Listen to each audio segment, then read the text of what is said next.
শাকিব খানের Rockstar cinema ট্রিজার প্রকাশিত হবার পর হঠাৎ আলোচনায় নোবেলের নাম। কিন্তু সামাজিক মাধ্যম থেকে সংবাদ মাধ্যম কোথাও তো তার নাম আসেনি। তবে তাকে নিয়ে আলোচনা হবার কারণ কি? ওপার বাংলার সারেগামাপা থেকে উঠে আসা অনন্য প্রতিভা মাইনুল আহসান নোবেল। ব্যক্তিগত জীবনে বিতর্কিত হলেও তার গলার ধার যেন খোদ সৃষ্টিকর্তার উপহার। আর মেগাস্টার শাকিব খানের আগের প্রজেক্টেও তো শোনা গেছে নোবেলের গান। এবারও কি তাই হতে যাচ্ছে? রকস্টারের ট্রিজার প্রকাশ হবার পর থেকেই নেটিজেনদের কেউ কেউ তো বলেই ফেলছেন, আমাকে পুড়িয়ে দাও গানটি শুনতে একদম নোবেলের গলার মতোই। রকস্টার সিনেমায় শাকিব খানকে সঙ্গীতশিল্পী চরিত্রে অভিনয় করতে দেখা যাবে। আর এ নিয়েই সামাজিক যোগাযোগ মাধ্যমে নেটিজেনদের মাঝে নতুন করে আলোচনায় এসেছে নোবেল।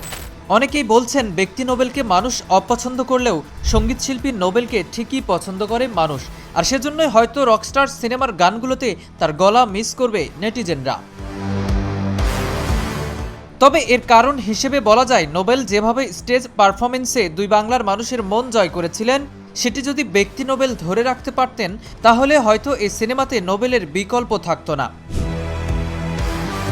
রকস্টার সিনেমায় নোবেলের গানগুলোই হতো পারফেক্ট ম্যাচিং, এমনটি মনে করছে নেটিজেনরা। প্রিয় শ্রোতা, আপনিও কি তাই মনে করছেন?